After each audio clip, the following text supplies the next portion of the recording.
helps me get out of religion, and you guys helps me stay out of religion. All right. Although it says here on the call screening app that you're a theist. Oh no, that should say atheist. Sorry. All right. I didn't mean to bump my call up. No, that's fine. I prefer listening to this. So I'll make this really fast. I keep on hearing things about people saying that we can intuit design. Basically, they're saying we can look at something and immediately know accurately whether or not it was designed or natural. Two things that we've seen show that is a total lie is when we first saw a pulsar, and it's others. I can't remember the other one, but I'll just go with pulsars. So back in the 1960s was the first time we saw one of these, and they were so regular and such a specific radio wave, and we had never seen one like this before, anything like this in nature at all, that we thought it was alien intelligence. The British thought this was an alien intelligence so much that they locked the project down and were having conversations in office on how they should break the news that there are aliens, that this was an intelligently designed signal from space, a radio signal from aliens, a code we just had to crack. Turns out, nope. Pulsars rotate really regularly, 1.33 seconds, I think it is, and they shoot out a very specific radio wave, which we had never run into before. So we thought there was intelligent design where it was just natural, and we had never seen it before. We cannot intuit design. We're pretty bad at it. I agree. Yeah. Like if we see something that we don't understand, that's the end of the thing. For anyone, I think evolution, getting back to evolution, has hardwired us to see agency when there isn't agency. Yeah, we tend to make that mistake just because of our evolutionary history. So that was the entirety of my call. Like I said, it was going to be really fast. Okay. It's just a really quick, useful tool that on my side, every time someone's tried to say, well, we know when something's designed, and I put that forward, it shut their side of the conversation down completely. Yeah, you need to really think about it and consider the evidence to make that sort of conclusion. Supernatural. We don't know everything, so we don't know if something's designed until we study it. Sounds good to me. Love your show. I'll get off the line so you can get a more interesting caller on. All right, thank you, David. Right, thanks. Bye. We have another David this time in Virginia. How you doing? Hey, good. Wrong one. Hello, David. Hey. I am new to this scene. I've only been listening to you guys for a couple of months. Matter of fact, I probably shouldn't admit it. What? You haven't watched the 20 years of shows? I'm sorry, we're going to have to move on to another sycophantic caller. No. We're teasing. We're teasing. Honestly, I just discovered YouTube a couple of months ago, and I'm absolutely agog. Well, that's amazing because you've just discovered YouTube. Yeah, you've got some catching up to do. Oh, sure. We were around before YouTube, so I think it's unfair you discovered YouTube before us. Well, yeah, it's kind of but I'm 61 years old. Spent 30 years as a college professor, and I guess not very interested in popular culture, but I am just amazed at this world of YouTube. Anyway, I found my way to you guys, or YouTube found you guys for me, and I know enough about what goes on here to know that what I'd like to talk about is going to be fairly problematic. Okay. We're kind of used to that. Yeah. Yes, so, just I know that. The best advice I can give you, get right on to your point, present it as clearly as possible so that we don't have to spend time, asking a million questions, and we'll see. Maybe it's not as contentious as you might think. Okay. I came up with a description of what I am specifically for this show. Actually, specifically for you, Matt. And I call myself a neurological micro-Catholic. Oh, my goodness. I'm still processing that, but you can continue. Yeah, I'm not exactly sure what a Poe is, but I'm not one, okay? Now, Okay.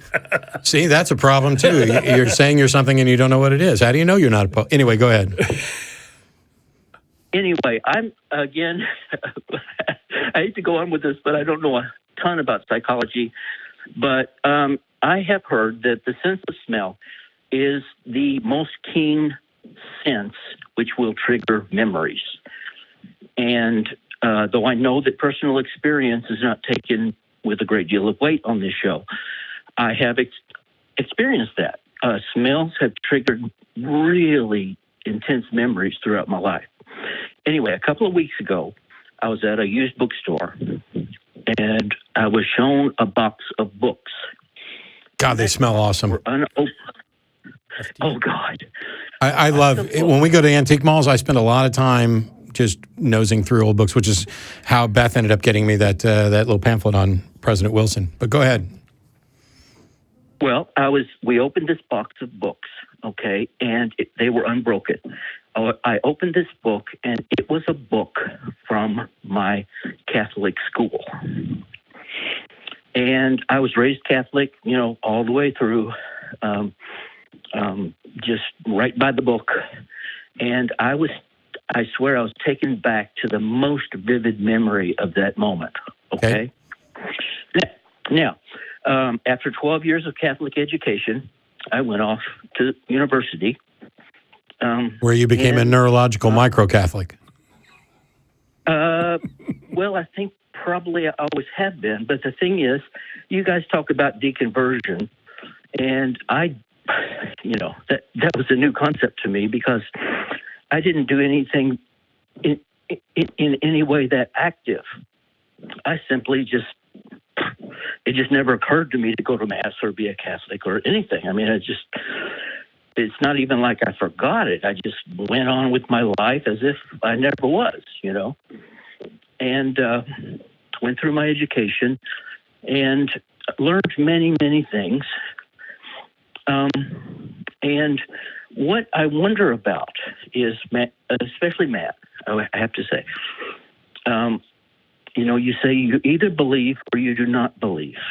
Okay? Probably better to say you are either convinced or you are not. Okay.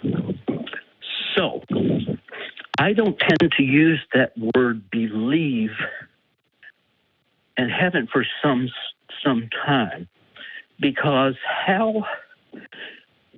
one of the things that the smell that triggered that memory drove home is, in a sense, in an intellectual sense, who am I to judge what I believe? You're the only one who can? You are literally the only person who has access to what you are and are not convinced of. But what I'm telling you is that I am not convinced that I do have that access. So, are you convinced that you're on the phone with me right now? Yes. So you believe you're on the phone with me right now? Yes. And you believe that because you have direct experiential access and an understanding of what you are and are not convinced of, correct? Yes, but I don't. If we were talking when I was 8, in a very formative part of my moral, intellectual life, and you say, do I have direct access to that factual information? In a sense, I don't. So when you were 8, you didn't have access to what you were thinking and feeling? I think what he's saying is that we're not tape recorders, right? We lose memories. No, it's fine, but I mean, there's no reason to think that at 8 years old you didn't have similar access to your own mind. Well, of course I did. Okay. I guess what I'm trying to... Well, a minute ago, you weren't convinced that you had access to your own mind at all. And over the course of asking if you believe we're on the phone and then talking about what you had as an 8-year-old, now you seem to have the opposite position, that you do have access to your mind. Matt, I'm sorry. I'm clearly not being clear. What I'm saying is that I don't have access to the totality of the experience of my life. Neither does anybody. So what? I don't have. I couldn't tell you what I had for lunch 2 days ago. Well, so when we make judgments, all right. Now, I am not the most intellectual person. I'm an artist. I'm a sculptor. I've never had much use for my intellect. As far as I think that's a perfect use for intellect. But go ahead. I'm saying, as far as the vernacular, No, see, this is it. Don't worry about the vernacular. I'm pretty sure that other than you, nobody has ever used the term neurological micro-Catholic. See, you're desperate to come up with a label that describes something. And when you tell me that label, it describes nothing. You still have to describe the thing that you're talking about until the label becomes a standard. All right, let me go at it this way. Okay. What if I'm a Catholic and I don't even know it? So here's the thing. You don't make conscious decisions to choose what you are or aren't convinced about. It's something that happens to you. You become convinced. You can become convinced for good reasons or bad reasons. However, there are certain things that by their definition, it would be impossible for you to be that thing and not be aware of it, because being a Catholic involves having a positive belief in the doctrines of Catholicism. And so as long as you're aware of what those doctrines are, then the only way that you could be the only way to be a Catholic and not know it is to believe all the things that a Catholic would believe and yet not know what it is a Catholic would believe. But man, listen to this. I would say that at no point in my life did I believe, and again, I hate that word. I don't quite understand. I don't know why. All it means is that you're convinced of something. We believe all kinds of things. You believe you're on the phone with me. Well, I never believed. I have to say, I'm not aware of having the experience of believing in the Catholic Church. And in fact, I was never, even as a child, I was never convinced that the priests and nuns I dealt with believed in the sense that most people think. It seems that this is a common thing where a lot of folks say, hey, I was in, there was this attempt to indoctrinate me and it didn't take, and I'm an atheist. And a lot of folks realized they were an atheist early on in their lives. A lot of folks didn't realize what the label meant, or whether they would call themselves that or whatever. Yeah, you can be an atheist and not know it only if you are in agreement with the atheistic position and are unaware of what it is. Yeah. As soon as you're aware of both. Which is actually quite common. Hey, for atheism. It's like asking a 2-year-old, are you a bachelor? If they've never heard the term and don't understand it, then yes, they are in a position where they are a bachelor and yet are unaware of it. But as soon as you describe the term and they have an understanding of what it is, then you are aware of either you fit that term or you don't. Then they're annoyed at you for asking silly questions. Well, yeah, I've seen too many magicians doing kids shows where they get a 5-year-old up and the first thing they ask him is, are you married? Because it always gets a laugh. Okay. So Matt, are you opening up the possibility that I could be an atheist Catholic? And not a micro. No, because Catholicism carries with it the belief in a God. Well, there's this idea of a cultural Catholic, right? And that's very common, where you go through a lot of the motions, or whether you have a soft spot for Mary or whatever. There's a lot of that in the world. Sure, but I would make a distinction between somebody who is a Catholic and somebody who acts like a Catholic. Yeah. I'm going to go to Mass. I've been to Mass before. Going to Mass does not make me Catholic. Well, I guess that gets to the point. You say act like a Catholic. What I'm worried about is think like a Catholic. Me too. That's a terrifying prospect. Well, a lot of folks get indoctrinated to the point where they, are still afraid of hell, even into their 80s. We've had a number of calls like that. Let's start from a different tact. Do you believe in God or not? Are you convinced there is a God, or are you not convinced? Oh man. Well, have you ever read Plato's Symposium? Yes. Okay, well, I have spent as part of my job as a professor, I had to teach these courses. Had to really look into the Christian mystical tradition, which pretty much started with Plato's Symposium. And Diotima's speech, which is, of course, the climax. Not off the top of my head, but I'm at least passing familiar. You start with one beautiful boy, then you go to all beautiful boys, and it's Diotima's steps, right? You go up to the idea of beauty, beautiful forms and customs, and then you come to what's called a Platonic form, and you get to pure, absolute beauty, disconnected from anything that is available to the senses.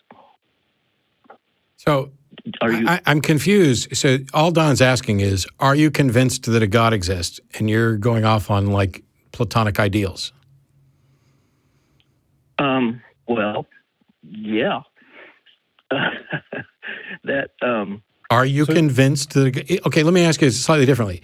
Is it possible that you could be convinced that a God exists and not be aware that you are convinced that a God exists? Sure. I don't know. Then I don't know what to tell you, because that to me sounds impossible. Being convinced. It could be a purely linguistic problem. No, this is not a purely linguistic problem. This is a cognitive issue.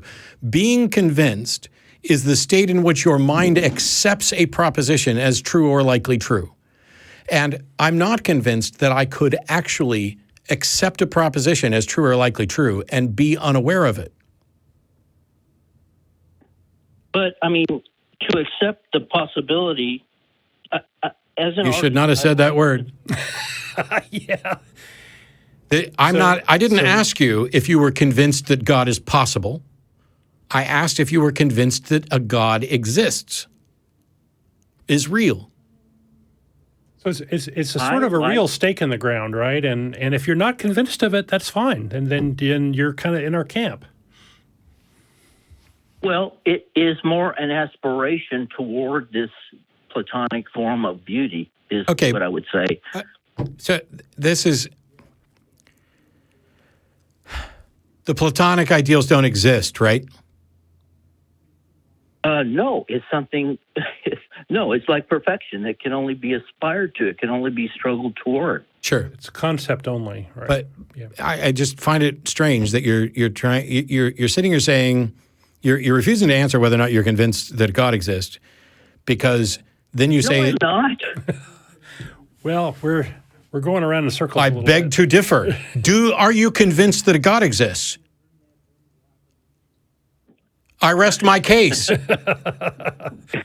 We're struggling here. You are refusing to answer that question, and instead you're talking about ideals, Platonic ideals, which we already recognize. The ideals don't exist.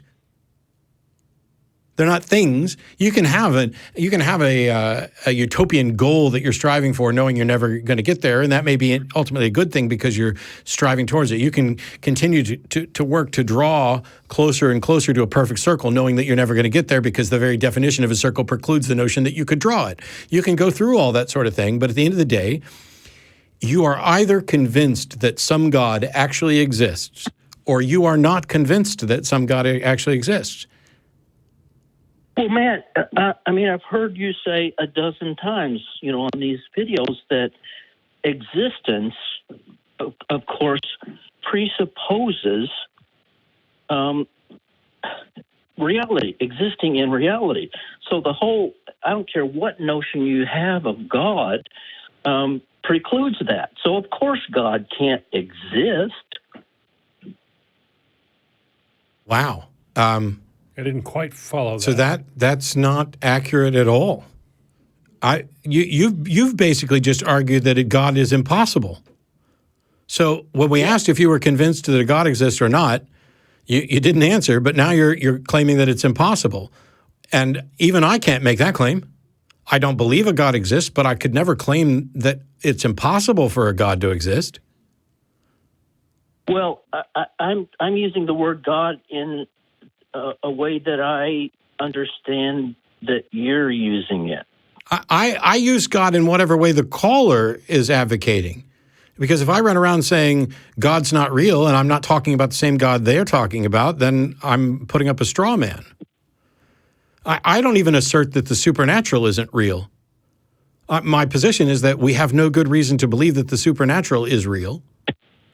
We have no way. We don't know how to test it. We don't know how to test it, and because because it's an unfalsifiable proposition, it would be a gross error to claim that you have falsified it.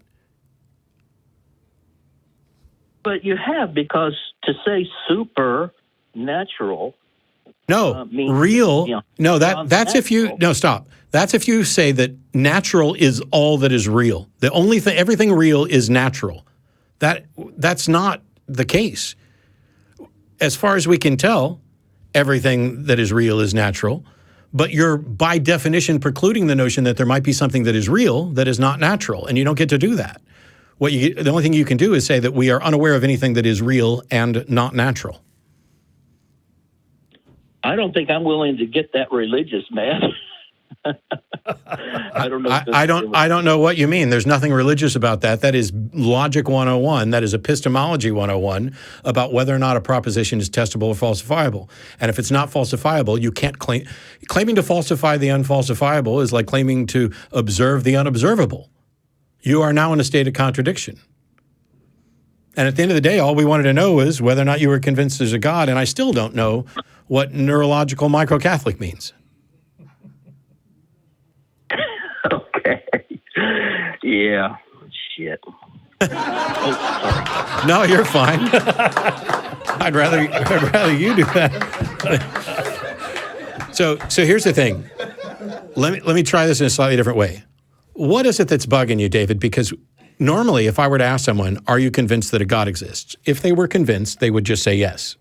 Or they would say something like, well, that depends on the definition of God, and let me tell you which God I'm convinced exists, et cetera. But you balk at that, and you wanted to go back to Platonic ideals and all this other stuff, and now you're trying to come up with a label that describes what you are. Why a neurological micro-Catholic and not a neurological micro-Baptist? I think it's his Catholic upbringing. Baptist? Those people are. I have no idea what. How would I? I have no idea what Baptists do or think or. They think Catholics. They think Catholics are idolaters who worship Mary and saints, and Catholics don't engage in actually biblically justified positions. That it is a false church propped up.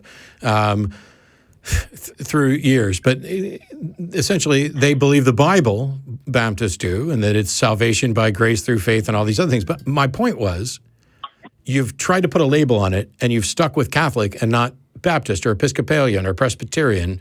Why not a neurological micro-Hindu? Because, I mean, well, I'm sorry. The thing is that I was formed. My mind, in a sense, was formed, well, in a very large sense, was formed by being a Catholic, not a Baptist. Okay. The other thing is I'm a sculptor, and I make graven images all the time. Sure. Which is, Good it's for you. So the thing is, yes, this is the answer that I was largely expecting, but the thing to realize is that in your efforts to put a label on it, you've just stuck with some version of the religion you were raised with.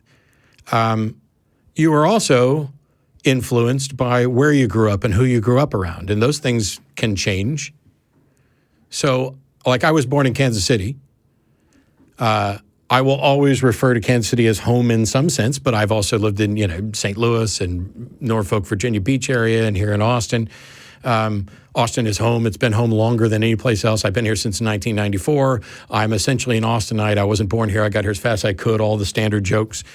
I recognize that I'm from Kansas City, but that doesn't mean that who I was in Kansas City is the same as who I am now. It's not like I would ever describe myself as a neurological micro-Baptist from Kansas City. Instead... Are you sure about that, though? Yes, I'm very sure that I would not describe myself that way. because none of those things get to the core of what I am. I'm an atheist. I'm a secular humanist. I didn't used to be those things. I used to be convinced that a God exists. Now I am not convinced that a God exists. I think there's a certain amount of work that you have to do to sort of really examine your beliefs and decide whether they're true or not and why you believe them. And that's a big amount of effort, especially when you're first sticking your nose into what is this religion thing or atheism thing, and maybe that's what you need to do more of is examine your beliefs and think about, do they fit, why, and are they reasonable positions? I think those are good exercises for everybody. And it's not uncommon for theists that we know to take 5, 8, 10 years to do that work. That's why I was asking David, what is it that's bugging him? Mm-hmm. First of all, you don't have to be fully aware of who you are and what you are. You don't necessarily have to have a label for it. There's no problem at all with saying, I'm not necessarily sure what I'm convinced of. I'm still looking into it. And in some cases, I would argue that you can be convinced of things and perhaps not be fully aware or not know the full spectrum of it. I just think that there are some things that, like it would be impossible for you to not be convinced that you're on the phone with us. You are directly experiencing it as it happens. It would require some sort of strong delusion for you to not be convinced of this. And it's not a decision you made. It's just, here's the facts, and I have no choice but to believe I'm on the phone with you. Matt, isn't that, I'm sorry, I'm just learning about all this arguing stuff, but isn't that some kind of incongruity fallacy? Oh, so? What? I'm not aware that anything I said was fallacious, but if you... Help us what do you mean? understand why you think so. You say that a person's fundamental beliefs is congruent in an argument with knowing that they're on the phone, which is fairly trivial. I have no understanding of what you said and how it applies to a fallacy. I think you may have misheard him. I am currently experiencing a massive amount of information flooding my brain that leads to the undeniable conclusion that I'm sitting in this studio with a microphone in front of me and earbuds in my ear talking to you. What's fallacious about that? The only part is the foundation of, do I actually have access to the really real reality? And this problem of hard solipsism. And to that we have no answer. I'm just stuck dealing with the reality I experience. I think what I was talking about is that you're equating knowing that I'm on the phone with these more difficult and fundamental issues that we've been discussing. That to equate those two things seems silly. Equate what two things? Being on the phone and God? Yes. Yeah, this is the beautiful thing about logic. It doesn't care. An argument is valid or sound, completely independent of what category you might put it in. So you either have evidence for a proposition and you have a structure that is valid, or you don't.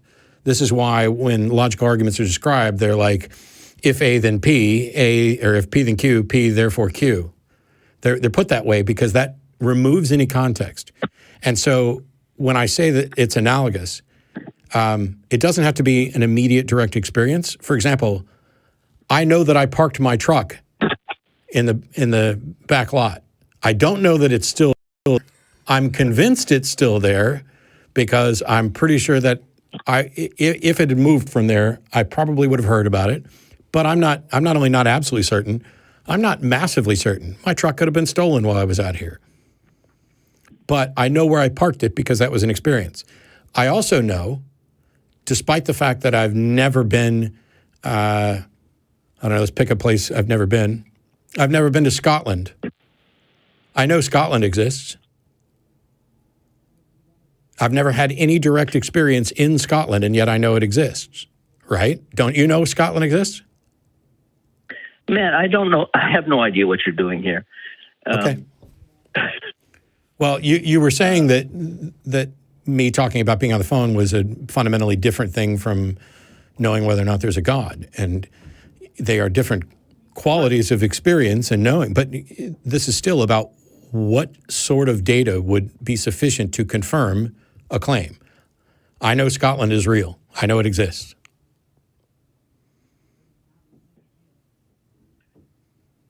Yeah.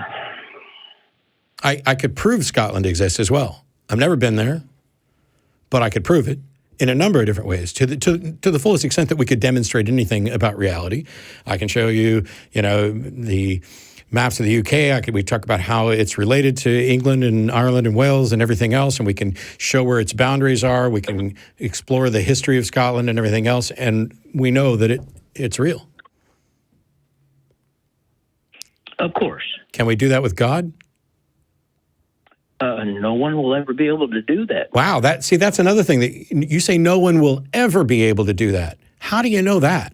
What if God shows up? What if there is a God and he shows up right here in the studio and gives evidence to everybody that exists? Now you're wrong when you say no one will ever be able to do that. Well, because that would be contrary to my understanding of what God is.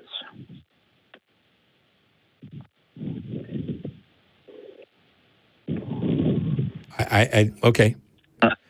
So what that sounds a lot like I have a God idea of my own, and I'm going to say that this God no one could ever possibly prove. Well, you can't be wrong because you have your own God concept.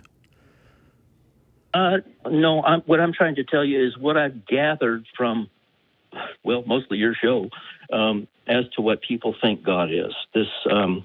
What do you think God is? Yeah. I think there's as many different notions of God as there are people. Yeah, in order to figure out whether or not you're convinced a God exists, don't you need a notion of God that you're going to address? Because Catholics have a different notion of God than Baptists do, that have a different notion of God than Jews do, despite the fact that they're all tied to the same Abrahamic tradition. So you need to define what it is that you're assessing.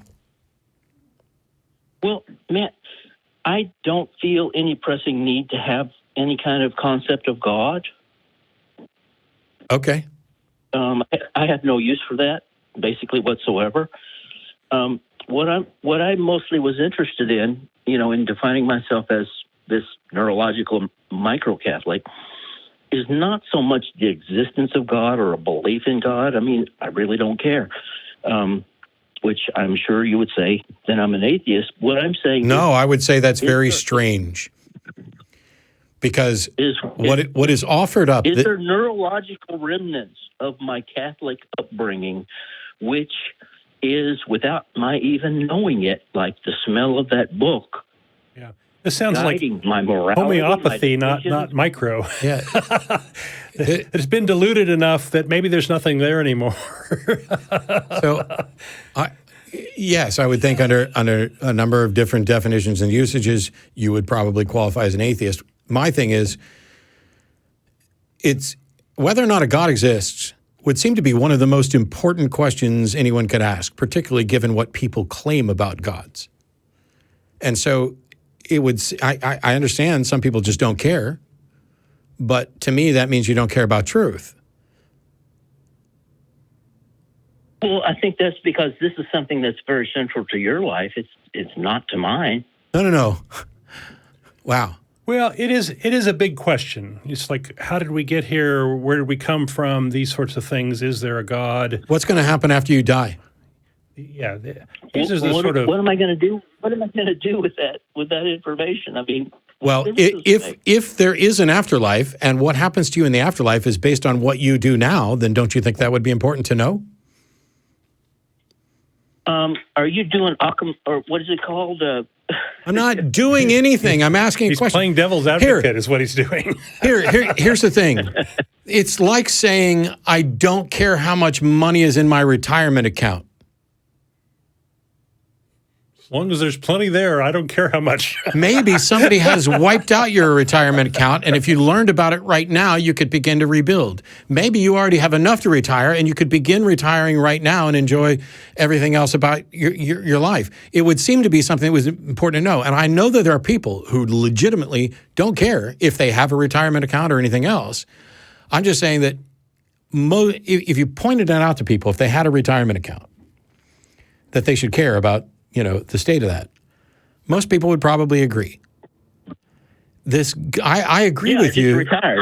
I agree with you that because the various God propositions haven't offered evidence in support of them, that it may be reasonable to say, I don't care about that.